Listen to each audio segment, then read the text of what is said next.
October 21st, 2021, I spent 2.5 hours face to face with demons.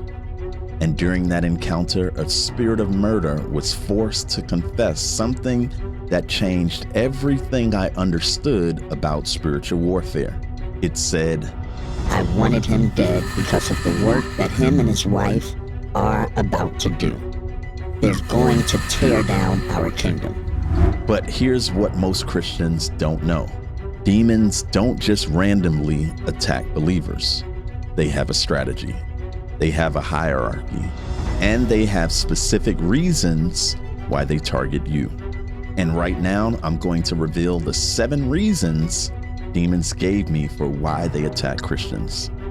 And number 3, it's going to blow your mind because it's the one thing the church never talks about. My name is Greg Morehead, and after walking through roughly 20 years of spiritual warfare, from being molested as a child to battling addiction, to that night in 2021 when God allowed me to see the demonic realm face to face, I've learned something critical. Being in God doesn't mean you're exempt from attack. It often invites it, and I'm going to explain that. So let's dive in. Reason number 1. The first reason demons target Christians is simple. You are dangerous to hell. That spirit of murder didn't want me dead because I was backslidden. It wanted me dead because of what I was about to do for the kingdom of God. See, demons operate outside of time the way we understand it. They can see your destiny. They can see your calling in God. They can see the generations that will be impacted because you broke free. This is why the enemy attacks you before you even step into your calling. He's not responding to who you are now. He's responding to who you are about to become. Think about it. Why would a kid raised in a preaching family, playing the drums in church 3 times a week, family prayer every Monday night, why would that kid end up being molested for 5 years? Because the enemy saw what God was going to do through my bloodline. He saw the curse breaker. He saw the deliverer. He saw the one who would be used by God to tear down his kingdom. So if you're under heavy attack right now, that's actually confirmation. You're dangerous to hell. The second reason is this: demons have legal rights. Now, this is where most Christians get confused. They think, I'm saved. I'm covered by the blood of Jesus Christ. How can a demon have any right to me? But here's what I learned. Salvation covers your spirit, but demons don't just attack your spirit. They attack your soul and your body through legal access. Now, you may ask, what gives them legal rights? Generational curses from your bloodline, unforgiveness you're holding on to, soul ties from past relationships, doors that are open through sin, whether it's pornography, witchcraft, rebellion, word curses spoken over you. All of these is legal access. Now, I was born again. I was saved, but I was still dealing with rage, pride, bitterness, rebellion, because those demons had legal rights through my bloodline. Think of it like this, like a lease on a house. Just because you bought the house doesn't mean the tenant leaves automatically. You have to evict them. You have to break the lease. That's what deliverance does. It breaks the legal rights and evicts the demons. Reason number 3, you're not walking in your authority. Now, here's number 3. And this is the one that's going to make some of you really uncomfortable. Demons target Christians because most Christians have no idea they have authority in Christ. We've created a church culture where we show up on Sunday, sing 3 songs, hear a 30-minute sermon, shout, run around the church, and then go home. We're spectators. We're consumers. But Jesus didn't call us to be spectators. He called us to be warriors. Luke 10:19 says, "Behold, I give you the authority to trample on serpents and scorpions and over all the power of the enemy, and nothing shall by any means hurt you." But if you don't know you have authority, you won't use it.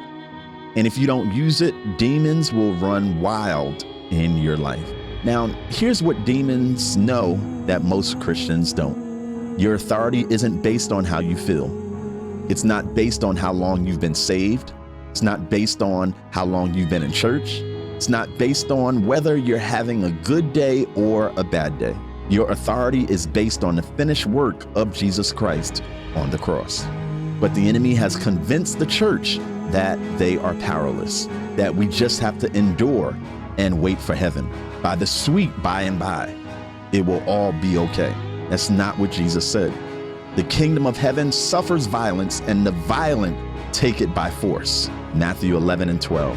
Demons target Christians who don't walk in their authority because they know those Christians will never challenge them. They'll just keep coming to church, keep shouting over their issues, keep struggling with the same strongholds, and never get free. But when you wake up to your authority, everything changes.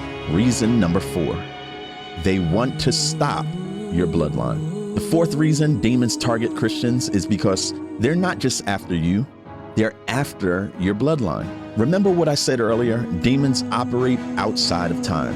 They see generationally. When that spirit of murder wanted me dead, it wasn't just about stopping me. It was about stopping my children, my grandchildren, my great-great-great-great-great-great-grandchildren. Because if the enemy can take you out, he takes out everyone who would have come after you. But here's the flip side. When you break free, when you break the curse, you don't just change your life, you change your entire bloodline. That's why I'm so passionate about true deliverance, because I'm not just fighting for me. I'm fighting for my daughter. I'm fighting for my sons. I'm fighting for my grandchildren who aren't even born yet.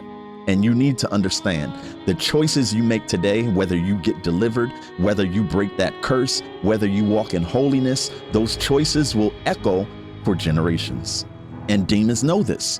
That's why they fight so hard to keep you bound. Reason number 5, they feed on agreement. The fifth reason is this. Demons feed on agreement.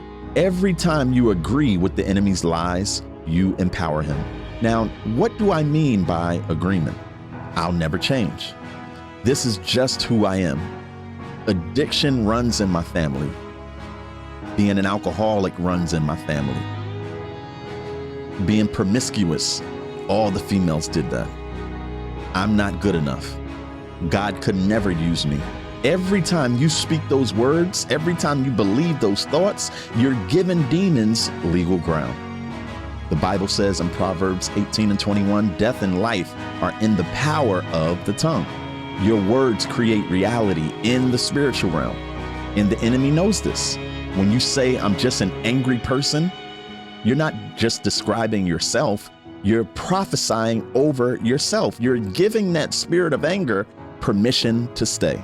Remember, everything is legal. Demons operate by legal rights, and your agreement is a legal contract. But here's the good news. You can break agreement right now. You can say, I renounce the lie that I'll never change. I break agreement with the spirit of addiction. I declare that I am who God says I am. And when you do that, you break that agreement. You rip up the contract. The demon has to leave. Reason number 6. The sixth reason demons target Christians is to discredit your testimony. Think about how many pastors, leaders, and believers have fallen into sin. Think about how many people have walked away from God because they saw hypocrisy in the church. That's not an accident. That's a strategy. If the enemy can get you to fall, he doesn't just take you out. He takes out everyone who is watching you, everyone who is inspired by you, everyone who would have come to Christ because of your testimony. This is why the enemy attacks your marriage, your finances, your mental health, your integrity. He wants to create a scandal. He wants to create a reason for people to say, see, Christians are just hypocrites. But here's what you need to understand. The attack on your testimony is actually proof that your testimony matters. If your life didn't have the potential to impact people, the enemy wouldn't waste his time. So when you're under attack, don't just defend yourself. Go on the offense. Get delivered. Get set free. And then tell your story even louder. And here's the seventh reason. And honestly, this is the most tragic one. Demons target Christians because they know Right now, the church is asleep. We've traded power for programs. We've traded deliverance for entertainment. We've traded the Holy Spirit for a light show. And the enemy knows this. He knows that most churches will never preach on demons. Most churches will never do deliverance. Most churches will just tell you, just pray about it. Just have more faith. Just read your Bible more. Or that power that's talked about is just in the Bible days. That's not for now. And meanwhile, people are sitting in the seats, saved, spirit-filled, faithful, but still bound by pornography, still going home after church to those same struggles that they've had, still bound by depression, still bound by generational curses, because no one's teaching them how to fight. But that's changing. Right now, God is raising up a generation of believers who aren't afraid of the demonic, who aren't afraid to confront darkness, who understand that we're in a war. And if you're watching this, you're part of that generation. So here's our challenge to you today. Stop being a target. Start being a threat. Stop being a target. Start being a threat. But listen, if you recognize yourself in any of these 7 reasons, if you realize you're under attack, if you're dealing with generational curses, and if you know you need deliverance, we don't want you just to watch this video and move on. We want you to get free right now. My wife and I have a video that we've made specifically for this moment.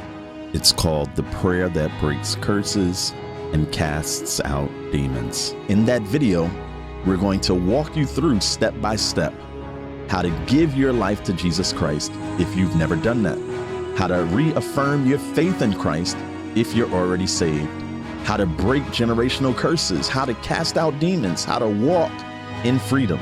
And we're not just going to talk about it, we're going to do it together. And we're going to lead you through the prayers, going to lead you through the renunciations, and you're going to walk away free. Your freedom is one prayer away. Don't wait. Click the link in the description or the video on the screen right now. Let's tear down the enemy's kingdom together. That link is in the description below and on the screen right now. Don't skip it. Your breakthrough is waiting. And if you want more content like this, subscribe to our channel. God bless.